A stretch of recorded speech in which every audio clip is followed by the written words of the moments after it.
Well, hey there. Welcome back to the People Gardener podcast. Okay, week 4 as far as emotional intelligence is concerned. We're talking about relationship management. That sounds almost a little austere and manipulative, maybe, when we talk about managing. But yeah, what it refers to or what it means, from my perspective, is it's the ability to build and nurture healthy and productive relationships with others. And there's a few kinds of relationships inside organizations. It's better to say there's a few facets to a relationship. As you think about it, if you're the owner of the company and you have a boss-employee relationship, but then you also can have a boss-friend relationship and possibly a boss, you might have a partner. So it might be a peer relationship. You also have a different level of relationship with the managers or supervisors inside your organization. You're wanting to make sure all of them are optimized, I guess, is the best way to do it. Or not to do it, but the best way to say it. Effective communication. We all know this, right? You know this. I know this. Communication is vital for everything that we do every single day. And yet, so often we just suck at it. It's fear. We don't really know what to say or how to say it. Other times it's laziness, couldn't be bothered. Other times you're emotionally in a bad place. Last week we talked, or I should say the second week, we talked about managing your emotions, getting control of them, but sometimes you don't, and then the communication suffers. There's lots of reasons why communication doesn't happen and doesn't happen as well as you'd like it to. Being aware of the why is good because then you can fix it. You understand what you need to change. Being curious, being interested. I know, I keep harping on this and I keep saying the same thing, but I believe that leadership is simple. And it is the simple, honest, heartfelt activities that we engage in with those that we lead that make the difference. It doesn't have to be a complicated thing. It's remembering a birthday. Remember somebody had a doctor's appointment and check in and see how it went. Remember a pet has become ill or has died or they've, had to put it down because of who knows why. Those are all things that affect every single human being, and being aware, just ask the question. Yeah, I feel like I have my bossy pants on the last few weeks, and it's like, yeah, we just need to do these simple things, and yet we get so caught up in the day, in answering the questions, in making the decisions, and facilitating here, and putting out a fire there, and having that difficult conversation that you need to have, and good for you, you had it. But it still takes time. It still takes the energy. It takes the focus. And it's hard. Let's just call it what it is. It's hard to remember all of the things that will help you be an effective leader and be a person that is able to create this environment because you have been systematically working at being a better boss, a more inclusive person, a more in tune person, a more interested person, it will pay off. You don't have to get it all accomplished in one day, in 1 week, in 1 month, or 1 year. Every single person in your organization that watches you working on yourself and working on your relationship with them, week in and week out, they will give you the time. They know that your heart is in it. They know you want it to work. And they will be patient. And you need to be patient with yourself. Hey, I'm working on it. I have come a long way. And it's easy to, how do I say this? We lose track.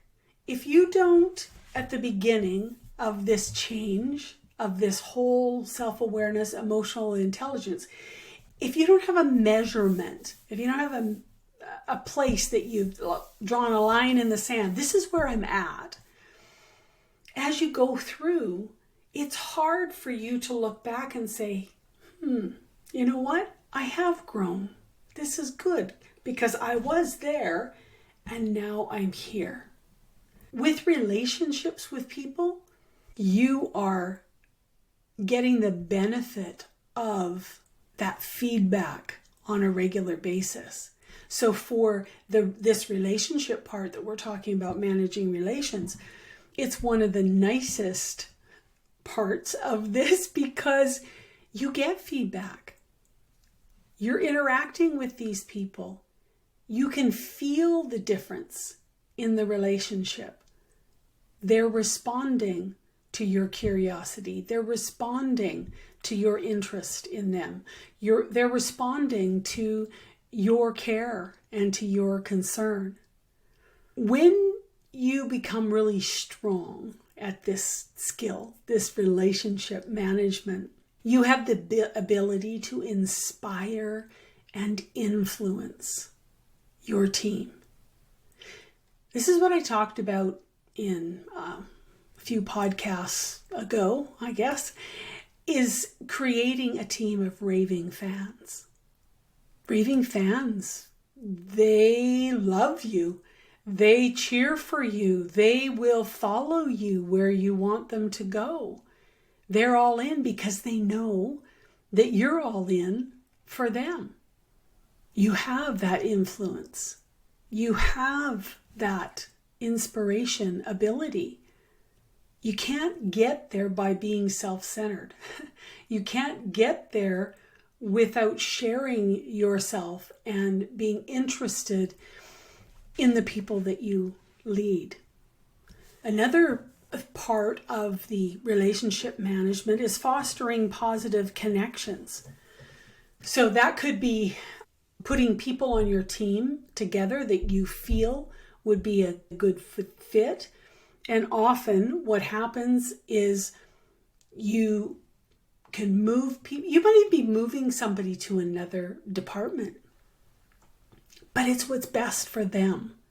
And it's because you have this relationship with them and you understand who they are, what their skill set is, where it is they want to go in the company, and what just really gets them excited. And you're constantly looking for the absolute best place for them to land. So you're connecting them. And it might start with connecting them with the department head. And it might be you having the conversation with the department head saying, you know what? I've got somebody in my department that I feel would be so well suited to yours. Let me know when you have an opening come up and let's revisit this because I think this person would be a fabulous asset. So it might be you having the conversation with the department head, knowing that there's an opportunity down the road for the person that you have in your department. When that opportunity comes, that is a huge deal. When you are the one promoting that somebody be moved into a position, right? They appreciate that. Absolutely appreciate it. The other part of relationship management is, managing the conflicts constructively. I'm a firm believer that when you are constantly communicating and working with your team and teams of people, there's less likelihood for serious conflicts to arise because everybody is on the same page. Everybody understands. Now, that's not to say conflict's going to happen. It absolutely is. It's part of living. It's part of the business owner's life and part of the leader's life.